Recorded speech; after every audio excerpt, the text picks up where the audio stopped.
Vamos a pensar un poquito, digo, para que primero nos ubiquemos en tiempo, ¿no? Y espacio. ¿Qué quiere decir tiempo y espacio? En el momento en el que fueron dichas estas cosas y el lugar donde fueron dichas. Dos aspectos muy importantes. Estamos llegando ya al último año, ¿no? A partir de Mateo capítulo 16 ya entramos en la última etapa del Señor Jesús. Ya todos quizás los hechos más, los milagros más importantes, o todo eso que tenía que ver con las sanidades y todas las manifestaciones a veces muy sobrenaturales que el Señor Jesús, conjuntamente con el crecimiento de su fama por todos lados, ya por todas las regiones de Galilea lo conocían. Recuerden siempre que Él estuvo durante la región de Galilea más de 1 año y medio por ahí predicando por todas esas ciudades, por Capernaum, por Corazín, por Betsaida, por Nazaret, por Tiberia, toda esa zona la recorrió, ¿no? Y entonces ahora el Señor hace un retiro. ¿Qué significa un retiro? El Señor, por lo menos en 3 oportunidades,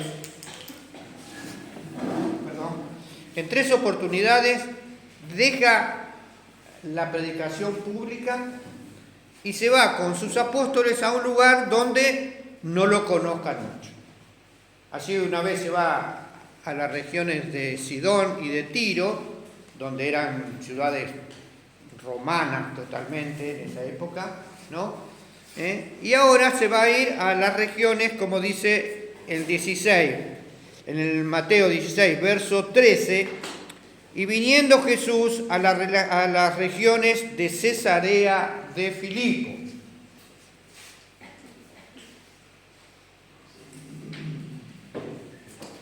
Y ahí ya el nombre te va diciendo todo.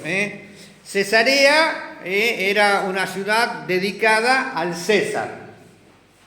Y de Filipo significa quién la había construido. Felipe. ¿Qué Felipe era este? Este Filipo, ¿no es así? Era hermano de Herodes. Creo que la semana pasada hablamos de eso, ¿no? Sí, creo que sí, ¿no? Cuando Juan el Bautista no criticaba a Herodes porque había tomado la mujer de su hermano Felipe. Bueno, se refiere a este hombre, este Filipo que se encuentra acá. Era una ciudad nueva, construida con los dineros que generaba la recolección de impuestos, ¿no es así? Y este Filipo visitó una ciudad dedicada al dios Pan. Y acá la palabra pan no significa al pan que nosotros comemos, ¿no es así? Sino pan en sentido universal. Este dios Pan era el dios de la naturaleza. Es decir, que abarcaba todo. Por ejemplo, cuando hablamos de la Pangea, ¿no? Que aquellos chicos que van a la escuela secundaria, ¿no? Bacano ninguno, lo tomo todo más grande.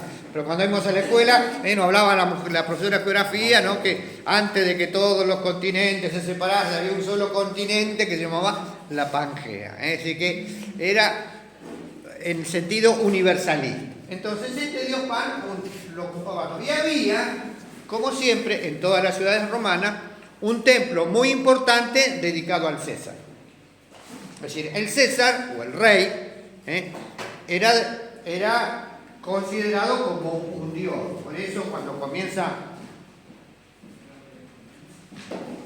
comienza tiempo después la persecución de los cristianos, ¿no es así? Le ponían la estatua de César y si se adoraban a César, se salvaban. Y si no adoraban, tristemente, se lo largaban a las fieras. Así era la ciudad, una ciudad dada totalmente a la idolatría. Por lo cual Jesús no era tan conocido. Entonces podemos decir que había un poco de tranquilidad para que Jesús pudiese hablar más en profundidad con los apóstoles. Podemos decir, en esa idea, en ese momento es cuando Jesús cuando estaban tranquilos, cuando estaban solos, comienza esta charla. Una charla que hace 2 o 3 semanas, 4, no sé. También algo dije cuando me tocó la reunión de adelante. Pero, como diría el apóstol Pablo, no me es penoso o carga repetir las mismas cosas, dice, le dice a los hermanos en Éfeso, lo que para vosotros es seguro. Es decir, para que a veces necesitamos repetir algunas cosas para que nuestras doctrinas o nuestros conocimientos se afirmen un poco más. Vamos a tomar este párrafo que es tiene bastantes controversias o bastantes cosas a veces que generan algún tipo de discusión, sobre todo con la actitud que tuvieron después a través de la historia el catolicismo.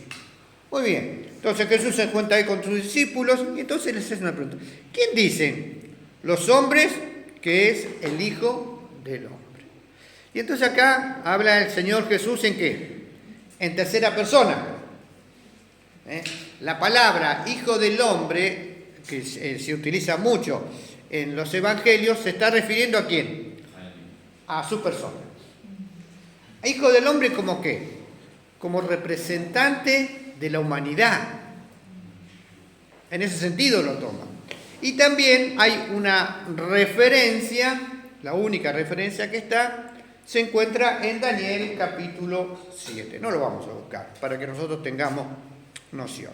Entonces cada vez, es decir, Jesús decía, aquel que viene a representar a toda la humanidad delante de Dios. Y eso fue lo que hizo Cristo. ¿Qué fue lo que hizo el Señor? Al morir en la cruz, ¿qué es lo que hace? Es el intermediario entre Dios, ¿qué cosa? Y los hombres. Y a través de la fe en Jesús es lo que logramos la comunión con Él. Y entonces, los apóstoles, dice el verso 14, uno dijeron Juan el Bautista, ¿se acuerdan lo que hablamos la semana pasada, no? Vuelve a salir, ¿qué cosa? Elías, ¿no es así? Y otro Jeremías, o alguno de los profetas, porque ellos creían o alguno de los profetas que ha resucitado. Es decir, siempre tenían, ¿no?, toda esa cosmovisión de que en algún momento Elías iba a venir a dar su testimonio. ¿Cómo se encuentra allá en el libro de Apocalipsis, capítulo 11? ¿No es así? Cuando habla de los 2 testigos, o lo que vamos a ver dentro de poco, 2 o 3 domingos más adelante, cuando hablamos de la transfiguración, que allí nuevamente aparece este personaje tan importante, que ya habíamos hablado la semana pasada. Muy bien. Y el verso 15, ¿qué es lo que le dice? ¿Y vosotros quién decís que soy yo? Y acá entramos en qué cosa. En la visión que tenían los apóstoles del Señor Jesús, que seguramente no era una visión muy clara. Es decir, ese concepto que nosotros tenemos que con los apóstoles, el estar 3 años y pico con Jesús, ellos ya sabían que era el Mesías, el enviado de Dios, el Hijo. Para ellos no lo tenían muy claro. Eso va a ocurrir, ellos van a tener la luz del discernimiento con respecto a Jesús después de la muerte, cuando el Espíritu Santo comienza a revelar en el corazón de cada uno de los apóstoles el verdadero propósito que Jesús tuvo con ellos al elegirlo y quién era la verdadera persona de ese hombre que ellos veían. Porque imagínense, ellos veían un hombre como cualquiera, con las mismas necesidades, que se cansaba, que necesitaba dormir, que necesitaba comer. Si bien en esa época la gente era mucho más robusta que nosotros, ¿no es así? Nosotros con el advenimiento de la modernidad cada vez nos hemos puesto más flojitos, ¿no es así? Imaginemos las hermanas lavar la ropa, no sé qué brazo que no te diera una cachetada a tu mujer porque te daba vuelta, ¿no es así? O las piernas que tenían que caminar kilómetros y kilómetros. Hoy los médicos hay que caminar 50 cuadras. En esa época caminaban 200, 300 cuadras como nada. Entonces cuando nosotros hablamos de los hombres... También, ¿no? ¿Qué? Kilómetros también. Y sí, imagínate. Cuando José fue de Nazaret a Belén para llevar a María embarazada, María iba arriba del burro, pero él los 45, 60 kilómetros los hizo a pie. No había otro, no había que esperar el 57, ni ningún colectivo, no había manera de que nosotros no tengamos. Entonces la gente era más robusta. Cuando veían a Jesús también. A veces cuando uno mira las figuras o las pinturas que hicieron en la época del Renacimiento de Jesús, muestran una persona así débil, caída, flaca. No, Jesús era una persona también robusta, con buenos músculos, como tendrían toda la gente de la época. ¿Sí? Muy bien, ese era Jesús, una persona común. Entonces, cuando los discípulos le preguntan, ¿y ustedes qué opinan de mí? Ahí medio que les surge un conflicto acá. ¿Qué decimos? La gente dice que vos puedes ser un gran profeta, un gran enviado de Dios, que ha resucitado, que el espíritu de Juan el Bautista posó sobre vos, como decía ¿quién? Como decía Herodes. ¿No será este Juan el Bautista que ha resucitado? Ante ese momento, entonces aparece Pedro y le dice, respondió Simón Pedro y le dijo, ¿qué cosa? Esta frase tan conocida, ¿tú eres quién? El Cristo, el Hijo del Dios viviente. Y entonces Jesús le dice, bienaventurado, ¿qué cosa? Eres Simón, hijo de Jonás, porque no te lo reveló carne ni sangre, sino mi Padre que está en los cielos. ¿Y acá qué pasa? Para que Pedro pudiese dar esa definición, necesitó en ese momento la iluminación del Espíritu. Es decir, que él pudiese decir eso. ¿Por qué? Porque ni él se daba cuenta de las cosas. Y entonces cuando dice el Cristo, ¿qué significa Cristo? ¿Qué significa? Ungido. ¿Y qué es ungido? Nosotros ungidos, que vieron, el ungido de Jehová, pensamos, ese ungido viene de una palabra que significa elegido. El elegido ¿por qué? Por Dios, con un propósito. El propósito está ¿en dónde? En Jesús. ¿Por qué? Este nombre, en la antigüedad, siempre los nombres significaban algo. Siempre a través de toda la historia le ponían un nombre porque ese nombre de alguna manera tenía un valor profético sobre la persona. ¿Quién le pone Jesús? A Jesús.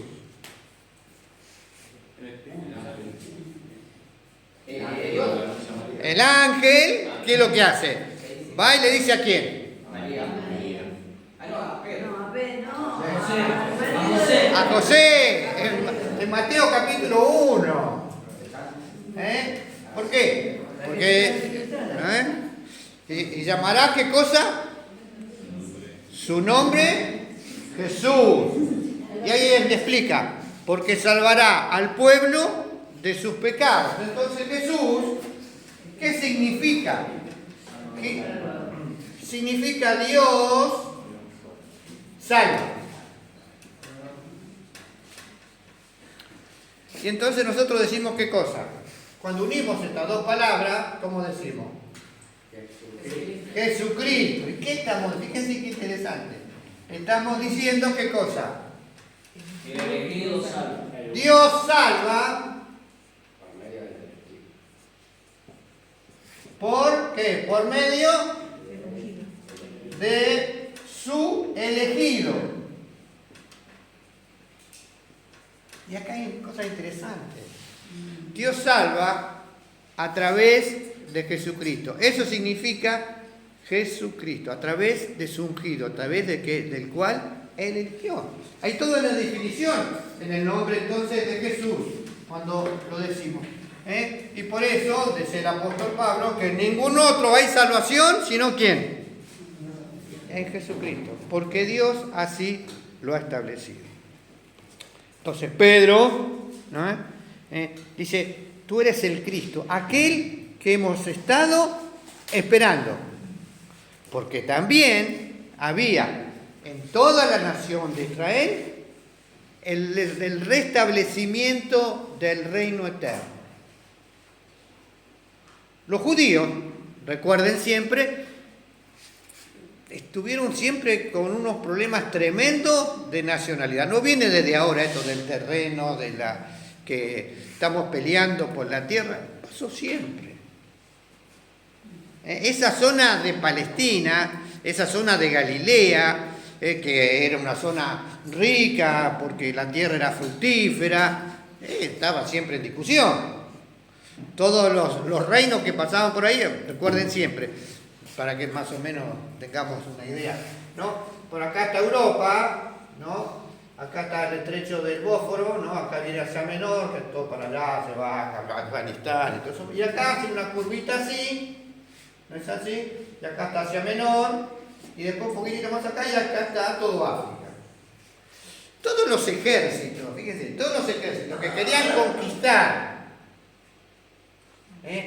Egipto, o que querían conquistar Arabia, o que querían conquistar Persia, o que querían conquistar la pana de la India, tenían que pasar por ahí. Por eso siempre, ¿qué cosa? Había muchísima discusión sobre qué, sobre esa tierra, sobre ese lugar. Damos vuelta para atrás. Es un punto de mucha circulación. Si uno quería mandar, por ejemplo, el algodón egipcio, ¿no? Entonces cuando van a Egipto le dicen, esta sábana o puro algodón, son toda charlatanería que te quieren vender. No sé si yo fui a comprar un cinto, me dice, mira este es cuero. Mirá, me agarraban con el encendedor, lo ponen, mirá, no se quema. Entonces me faltaba un cinto, me lo compré, me lo puse. Me duró, ¿saben cuánto? Ni una semana. Era todo plástico, era todo charlatanería. Pero, imagínense, en esa época no, en esa época había un solo algodón, pues así, y lo producían mucho en Egipto. Cuando la mercadería de Egipto la querían vender, o iba por tierra, pasando por ahí, o iba por mar. Por mar, recuerden, era bastante peligroso mandar. Por tierra, más o menos lo mismo, porque estaban los bandidos y entonces hacían esa grande caravana que iban muchísima gente y iba un ejército que los acompañaba. Sí, no sé quién interrumpió. No, bueno. No, los piratas decían. Claro, exactamente. Muy bien. Los judíos, entonces, que siempre tenían esa perspectiva, recuerden, los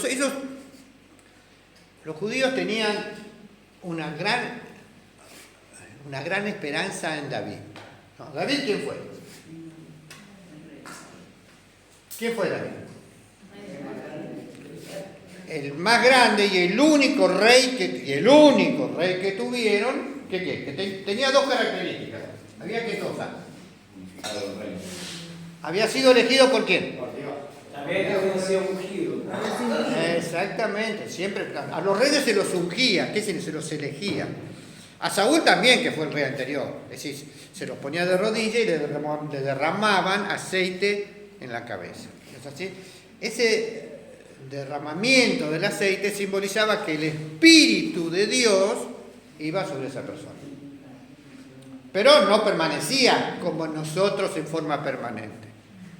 De acuerdo a su fidelidad a Dios, el Espíritu los acompañaba o el Espíritu no. En el caso de David, cuando metió la pata, es así, con Betsabé y después planeó el asesinato de Uriel y todo, cuando él se arrepiente, ¿qué dice en el Salmo 51? Y no quites tu Santo Espíritu de dentro de mí. Saúl, cuando era atormentado por los espíritus, era porque Dios lo había abandonado y entonces los espíritus a veces lo atormentaban a Saúl, ¿no? Y entonces venía David, que era un jovencito en esa época, ¿qué cosa? Le tocaba el arpa y lo apaciguaba. Yo relaciono todas estas cosas para que nosotros nos demos cuenta quién era este hombre. Este David fue un jovencito, Dios lo eligió, después hizo un hombre, tuvo la gran experiencia de vencer a quién. a Goliat, ¿no? Y entonces a partir de ahí era como Messi, era chiquitito, pero era invencible. Era invencible David. Y entonces a partir de ahí David comenzó a crecer, muere Saúl, muere el hijo de Saúl, ¿no es así? Y entonces Dios lo elige a David como rey. David tuvo el poder de establecer el reino más extenso que tuvieron los judíos, que dominaron lo que sería hoy, ¿no? Todo donde ellos están, Jordania, la Franja de Gaza, el Líbano, lo que hoy es Siria, parte de Irán y parte de Irak y hasta las puertas de Egipto. Es un reino bastante extendido que tuvieron. Ese reino, más o menos, David lo conquista, fíjense, es fácil acordarse, en el año 1000. ¿1000 qué? Antes de Jesús. Ese reino, David gobernó ¿cuánto? 40 años. ¿Y después su hijo quién fue? Salomón. ¿Y cuántos años gobernó? También 40 años. Pero después de esto, por el pecado que había tenido David, ¿qué es lo que le dice Dios a David?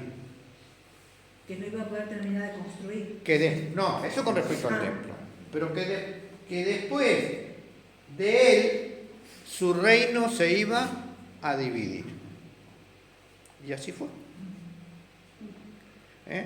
Después de Saúl, ya el hijo, ¿se acuerdan? El hijo mayor comienza a matar, lo tiene que mandar a matar David, ¿no? A su hijo, ¿no es así?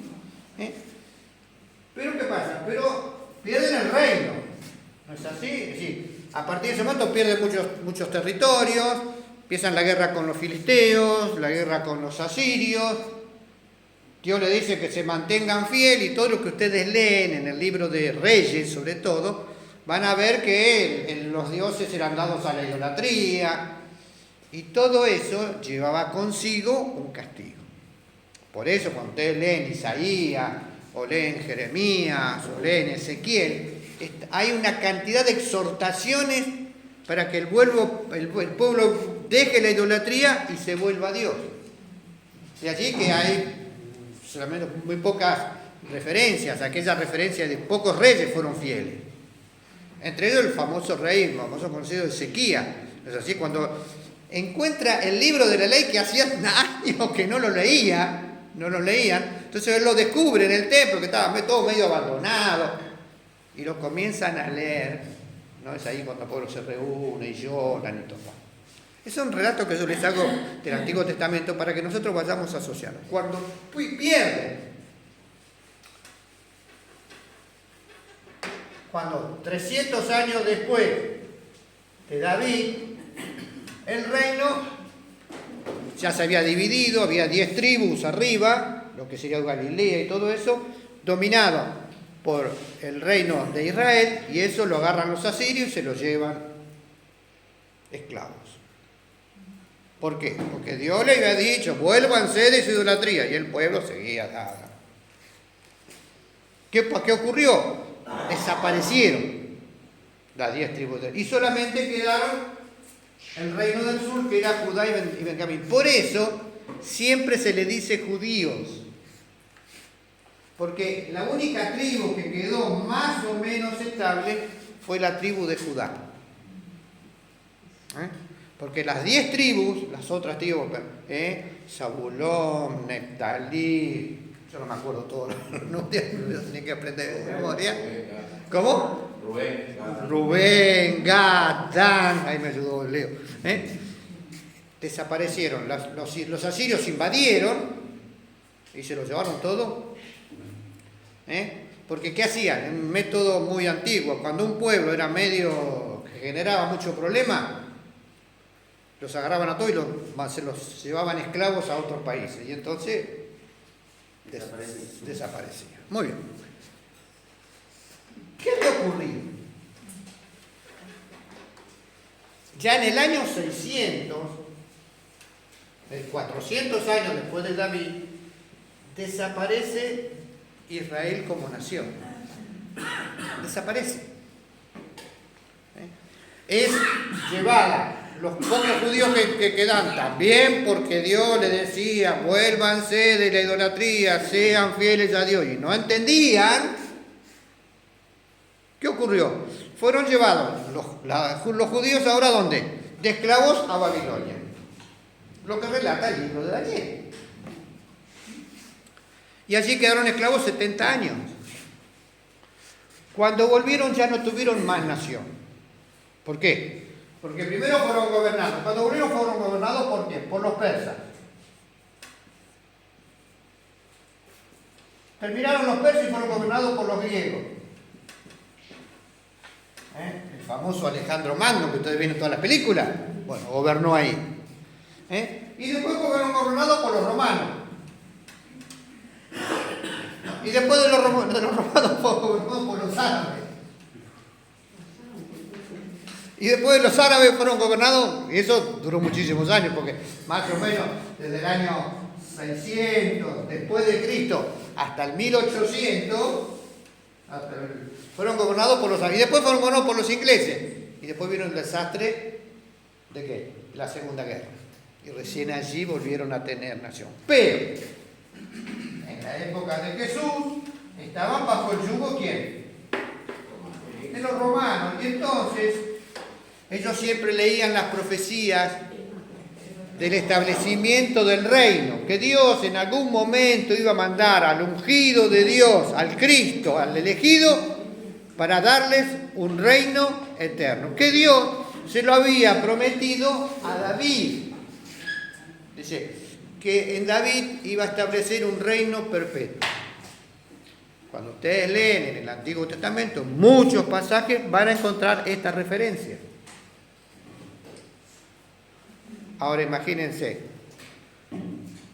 yo hice toda esta introducción ¿para qué? Para cuando lo veían a Jesús, un hombre pobre, de profesión que escriba, erudito en el Sanedrín de los judíos, un carpintero, que hacía milagros de sanidad. Era un carpintero común. ¿Qué? No era un carpintero común. No era un carpintero común que hacía milagros, pero no era, ¿qué cosa? Una persona que tuviese un ejército tras sí. Por ello muchos no veían en Jesús eso. De así que Pedro necesitaba, ¿qué cosa? Una revelación de Dios para que él entendiese el que estaban viendo, ¿quién era? Jesús. El elegido de Dios, con un propósito muy particular.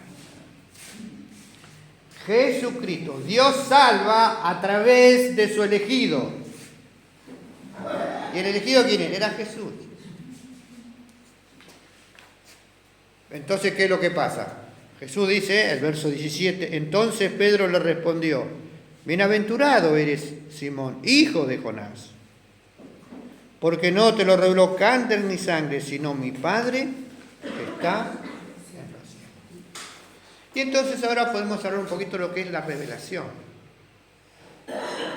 Todos los que estamos aquí, en un momento de nuestra vida, para entender el mensaje de Cristo,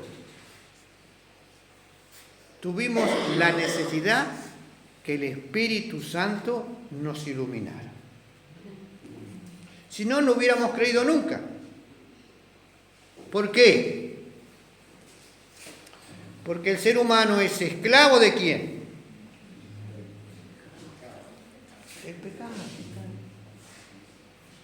Por eso dice Juan, capítulo 1, verso 9, que Jesús alumbra a todo hombre que viene a este mundo. Y cuando te alumbras y Jesús te es revelado, y entonces vos tomás la decisión, o ponés la fe en Jesús, o no crees. ¿Juan qué? ¿Cómo? ¿Juan qué? Juan 1:9. Búsquenlo si quieren, para darle más énfasis a esta idea. Aquella luz verdadera que alumbra a todo hombre, venía a este mundo. Y aquel, dice, aquella luz verdadera cuando ¿no? El verso 7 dice, el verso 8, hablan de aquella luz verdadera que no era Juan el Bautista, sino era Jesús, que alumbra ¿qué cosa? A todo hombre que viene o venía a este mundo.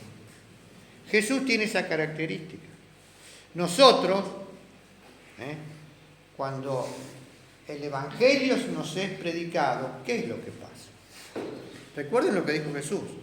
Vosotros, le dijo a la gente común, a los religiosos de la época, vosotros, de vuestro padre, el diablo sois, y los deseos de vuestro padre, ¿qué cosa queréis hacer? Ese es el ser humano sin Cristo. Por eso Pablo, tomando la referencia de allá del Antiguo Testamento, dice, no a un justo ni a un uno. Todos se descarriaron. Cada uno siguió su camino. Es decir, el hombre sin Dios está alejado de Él. Y entonces nosotros, por nuestra propia voluntad, no podemos obtener la salvación. Porque no podemos creer, porque estamos muertos, como dice la palabra, en delitos y pecados. Así que necesitamos la luz de Dios para que nosotros en un instante esa luz genere la fe para convertir. De así que todos los que estamos aquí, todos aquellos que han puesto la fe en Cristo a través de toda la historia, tuvieron la iluminación divina en su vida.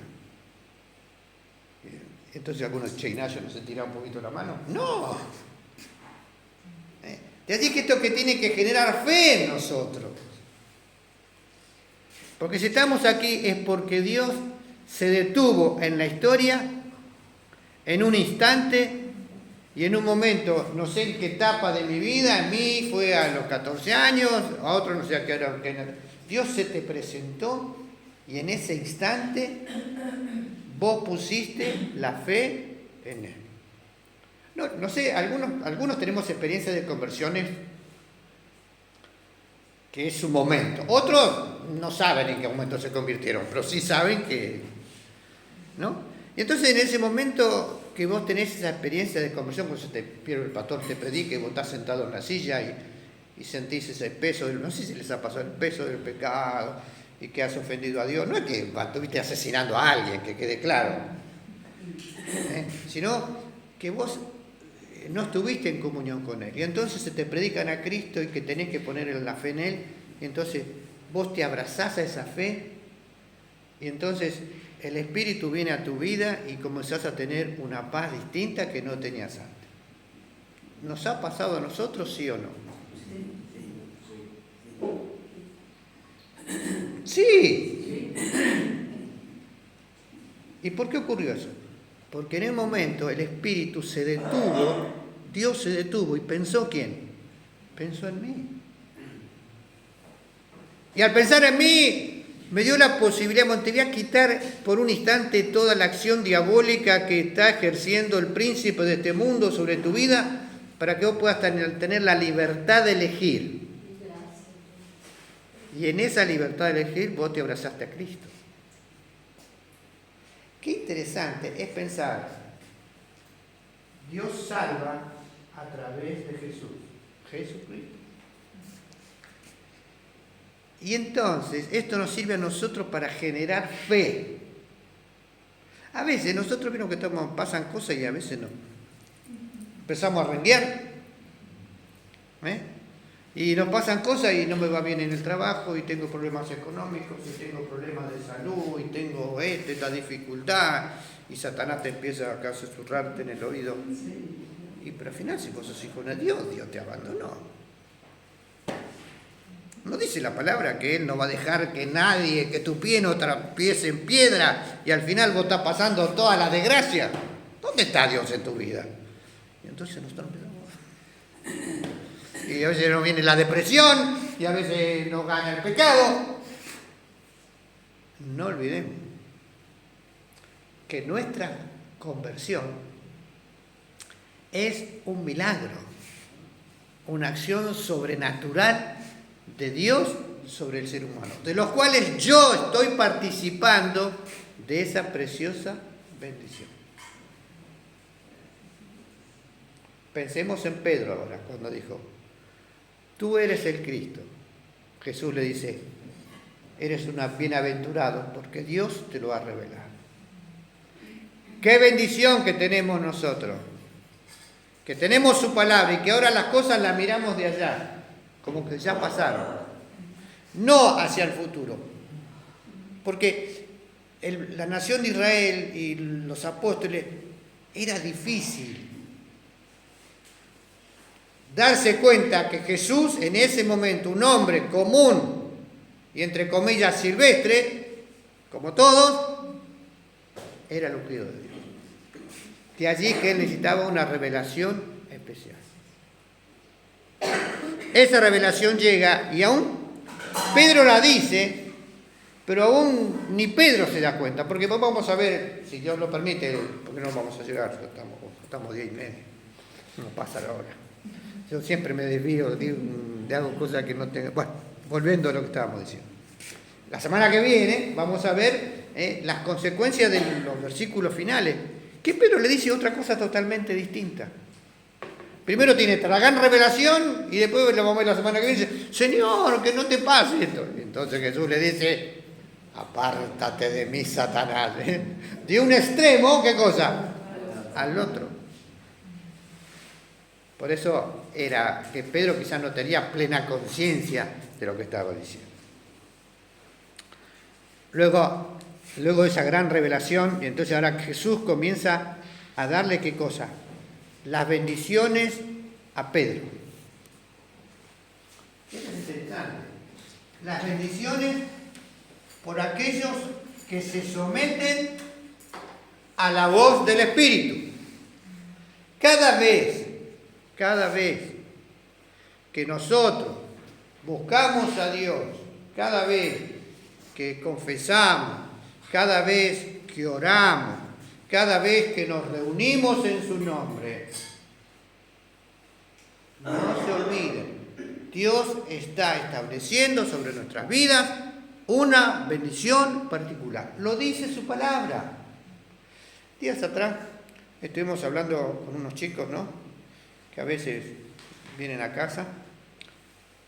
Y entonces yo les decía, no tenemos que ir a la palabra con preconceptos.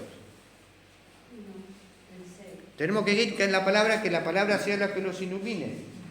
Y entonces cuando ustedes leen el Salmo 133,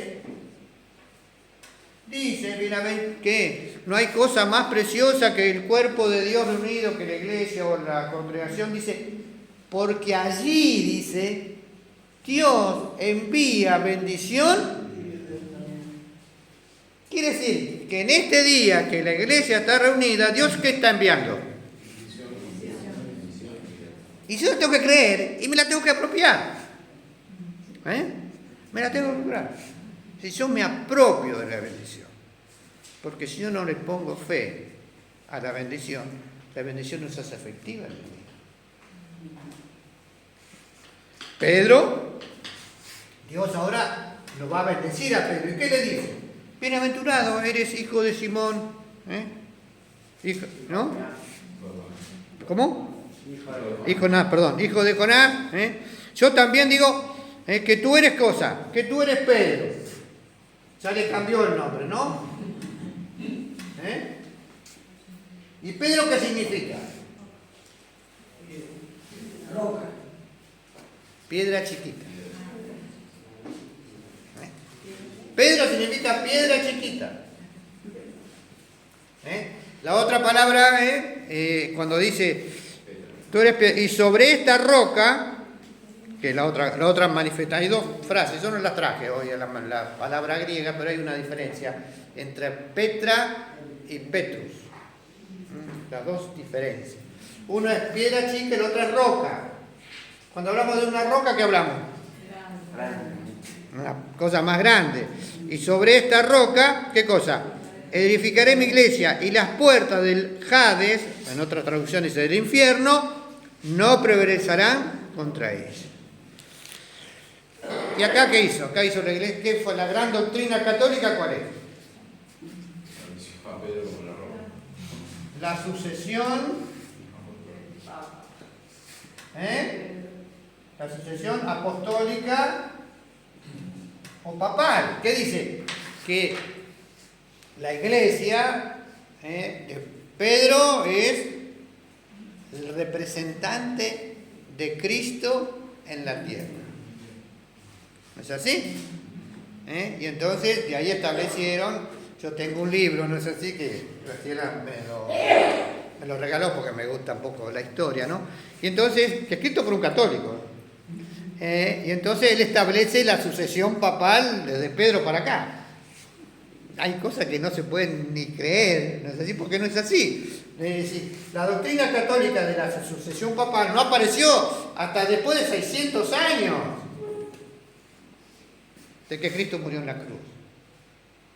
Pero los católicos inventaron montones de documentos falsos. No hay un documento falso que habla de esta sucesión papal, no me acuerdo el nombre que tenía, no que el cual no la habla. Y ese fue escrito en el 1300. ¿Para qué? Para que ellos se arrogaran que todas las prácticas cristianas que no estaban bajo el paraguas de la Iglesia Católica eran todas herejías. ¿No es así? Y bueno, y entonces por eso, a partir de allí, nos ponen a Pedro como que, como uno de los fundamentos de la iglesia. Y ese periodo que no se explica a quién colocan ellos entonces, en ese espacio donde no tenían al sucesor de Pedro, ¿a quién estaba entonces? ¿A quién colocan ahí? Ellos van nombrando a distintos personajes históricos a través de, después de Pedro vino tal persona, después vino otro, entre los que ellos nombran puede estar Ignacio de Antioquía. Ignacio de Antioquía, que fue un gran hombre de Dios, Policarpo, Orígenes, hubo muchísimos hombres de Dios que se llamaron los padres de la iglesia, que fueron todos los cristianos importantes, podemos decir, desde el año 100 hasta el año 600. Y en esa época no había una iglesia central. Cuando ustedes lean el libro de los Hechos, ustedes no van a dar cuenta que la iglesia de Jerusalén dominaba a las demás iglesias. No ocurría eso. La iglesia católica, ¿qué es lo que tiene? La iglesia de Roma, ¿qué es lo que hace? Manda sobre todas las iglesias del mundo. Por eso, un sacerdote está acá, y si quieren, lo sacan de acá y lo mandan. Y el sacerdote chito no puede ni discutir, se tiene que agarrar la valija y tomarse el rayo. Se tiene que ir. ¿Por qué? Porque hay una autoridad. No se discute la autoridad. La autoridad del Papa no se discute. Incluso ellos sacaron una famosa bula, como en el 1800, que dicen que cuando el Papa habla ex cátedra, es decir, habla desde el sillón de Pedro, es revelación divina, directamente de Dios, es indiscutible. ¿Eso es posible? ¿A usted qué le parece? La revelación, ¿cuándo terminó?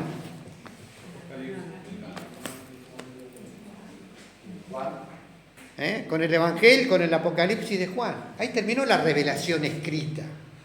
Puede haber después distintas enseñanzas y dogmas, pero todas tienen que estar basadas ¿en dónde? En su palabra. Si yo voy a decir algo y no está en la Biblia, no puedo decir que esto me lo reveló Dios. ¿No es así? Cuando ustedes, si alguna vez se acerca alguien a los adventistas, ¿no? Los adventistas, ustedes saben, todas las sectas falsas, aparte de la Biblia, tienen un librito que los guía. Los adventistas tienen las revelaciones de Ana Smith, no me acuerdo, Dan Smith. No, Smith no. ¿Cómo? No, una mujer que se llama... Bueno, no me acuerdo. Bueno, entonces, y esta mujer a eso hizo todo un montón que se llama pactos y convenios, y ahí da toda la doctrina, y eso lo tienen como la Biblia. Ustedes van a los mormones, ¿a quién tienen? Al libro de Mormón. Si van a los testigos de Jehová, tienen los escritos de Russell y de Rutherford. Siempre hay un hombre en toda la doctrina falsa que establece un patrón doctrinario que a la cual hay que seguir. La Iglesia Católica lo mismo. La Iglesia Católica tiene ¿qué cosa? La tradición de la Iglesia. Y entonces, la tradición de la Iglesia es tan o más importante que ¿qué? Dijo el Papa tal cual. Dijo, pues el concilio, todos los concilios que se reúnen dan una cantidad de normativas que se aplican a toda la Iglesia. No sé por qué llegamos acá. Bueno, estamos ahí en Pedro. Entonces, Dios, pero la Iglesia, el fundamento de la Iglesia, ¿no es quién? ¿Es Pedro? No. ¿Quién es? Jesús. Exacto. Y sobre, cuando dice, y sobre esta roca edificaré mi iglesia, ¿cuál es la roca? Tú eres el Cristo, el Hijo, ¿qué cosa? Del Dios viviente. Y ahora acá es interesante. Vamos a ver dos profecías. Pedro mismo va a decir más adelante en una de sus cartas que la roca es Cristo. ¿Cómo? Que Pedro mismo va a decir en una de sus cartas más adelante que la roca es Cristo. Claro, y lo dice, Pedro, lo dice cuando vamos a leer en Hechos, bueno, ya que lo citó Leo, vamos a leer en Hechos, capítulo 4, verso 11. ¿Cómo dice? Este Jesús es la piedra reprobada por vosotros los edificadores. Mira qué bien, tenemos acá, qué Ha suerte. venido a ser cabeza de la. Esto es una profecía que el mismo Jesús nombró. Fíjense, vamos a asociar tres textos. Mateo, a ver si acá lo encuentro. A ver si es este, Mateo 11:42.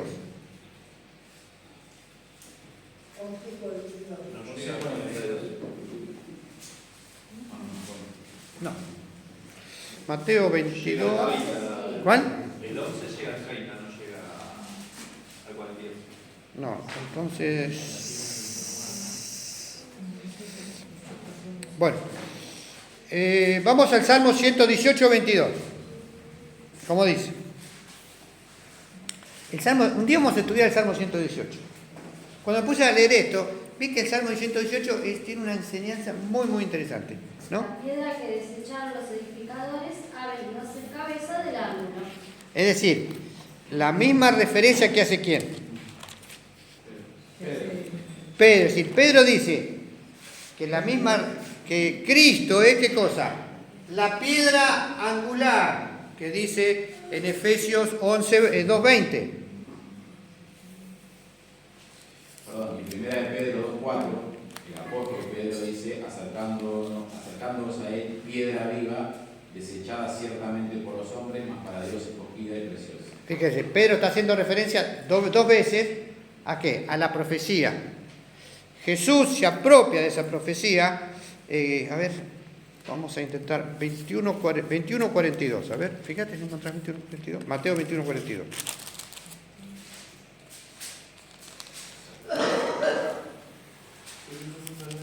Sí, es ese, 21. Fíjate, esto lo dice Jesús.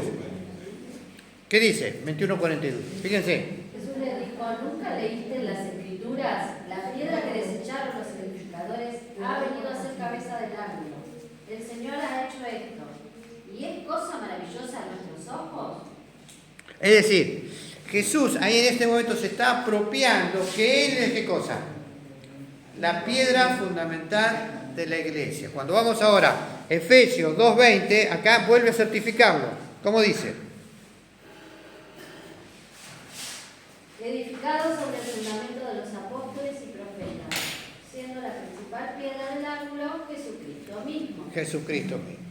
Y esto de la piedra, ¿por qué es importante? Porque eso tenía que ver con las construcciones antiguas. Las construcciones antiguas, sobre todo en esa zona de ahí de Palestina, que había muchos movimientos telúricos, muchos terremotos, es así, para edificar elegían, ¿qué cosa? Una base firme.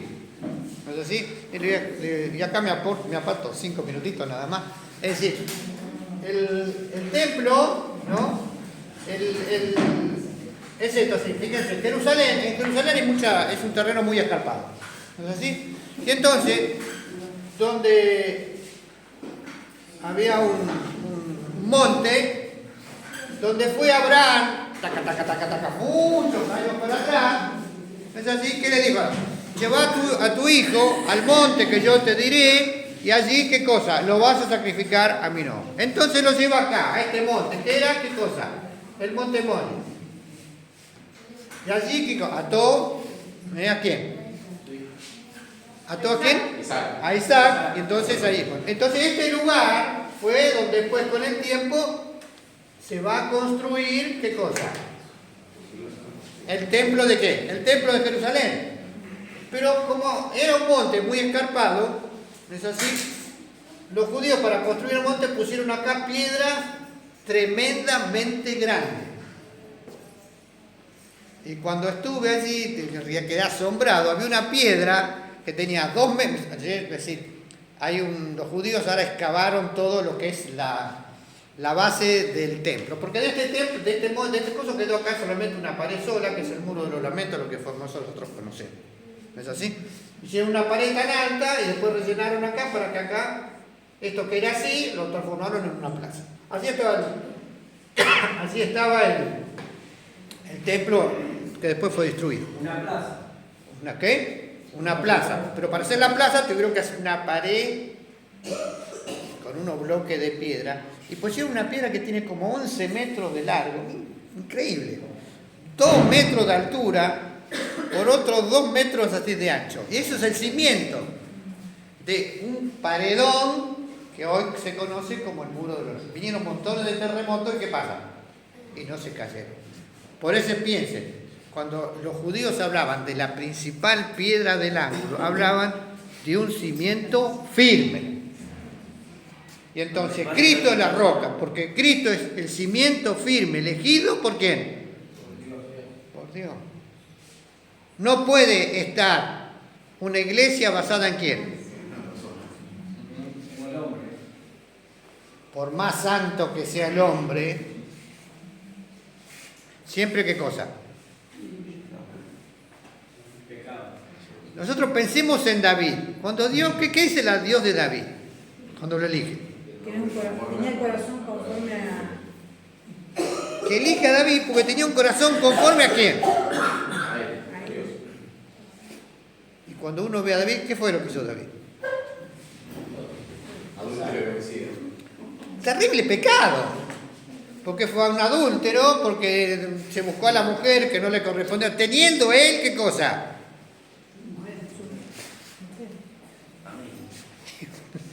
Infinidad de mujeres, las que él quería. Porque le estaba permitido al rey, pero no. Va a buscar a una mujer casada, la hace traer al palacio, comete lo que hace con esa mujer, la mujer que viene embarazada, y después planea matarlo. Y lo mata. Y lo manda a matar. Imagínense, si ese era de acuerdo al corazón de Dios y cometió tremendo pecado, entonces ningún hombre puede ser el fundamento de la iglesia. Nuestro fundamento, ¿quién está? Está en Cristo. Por eso, cuando venimos a la iglesia, no tenemos que mirar a los hombres. Porque cualquiera que se para aquí adelante, o que se para allá adelante, y lo miramos, ¿qué va a pasar? Lo va a desilusionar, lo va a decepcionar. No, bueno, vos, Ignacio, si no sos perfecto, no te podés parar acá. Entonces no me pararía nunca. Y a veces los seres humanos buscamos en los hombres la perfección que no tienen. Idealizar. Todos somos pecadores. Algunos tienen unas debilidades y otros tienen otras debilidades.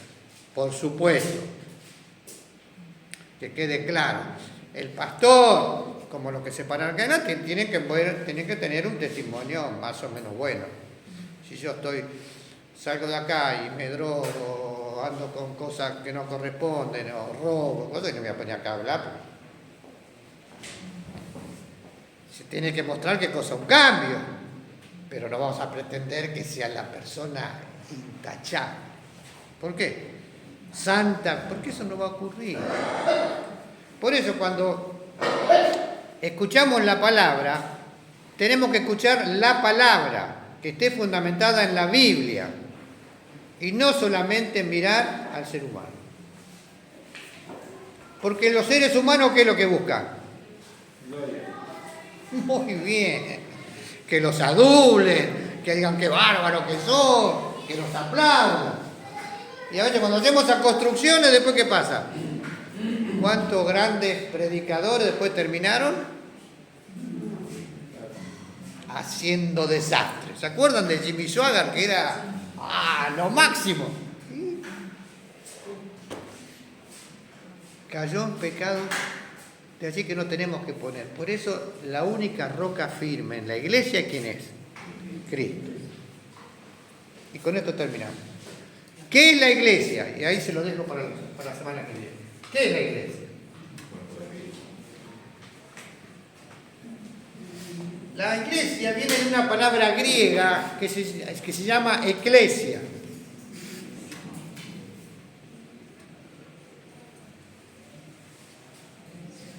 Eclesia. Que significa los que son llamados afuera.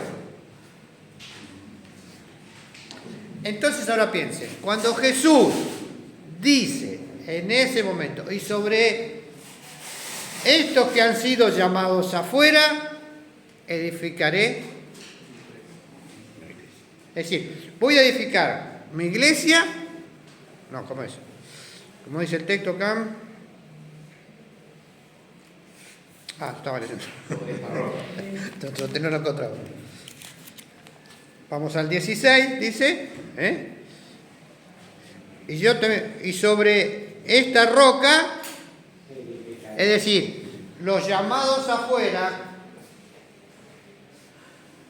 de la comunidad del mundo, estamos edificados sobre la roca. Nuestra firme roca es Cristo. Por eso hemos salido del mundo. Hemos salido del mundo, no el significado que no me contamine, que para de mañana me disfrace, me voy a un lugar apartado y no veo más a nadie. No se refiere a eso. A que no nos contaminemos. El Señor nos ha dado un lugar distinto, un grupo que decidieron salir. Han sido llamados afuera del real. Porque estamos fundados en Cristo. ¿Con qué nos tenemos que ir aquí esta mañana? Que la tarea de Cristo y que la obra de Cristo tiene que ser una profunda realidad, porque Él es el fundamento. Entonces, yo busco a Jesús, ¿y Él qué hace? Y Él se va a revelar a mí mismo. Y Él va, a través del Espíritu, a hablar a mi corazón. Y este es el gran milagro, porque esto es un milagro, hermano. Lo tenemos que entender, que Dios se ha revelado a nosotros, miserable pecador. Y por su gracia bendita, esto puede ser una vida y una realidad en nosotros, la cual nosotros lo tenemos que ahora que apropiar, abrazar. ¿Para qué? Para recibir la bienaventuranza de la revelación, que así como se la dio a Pedro, Él la puede conceder a cada uno de nosotros. Ya está la bendición.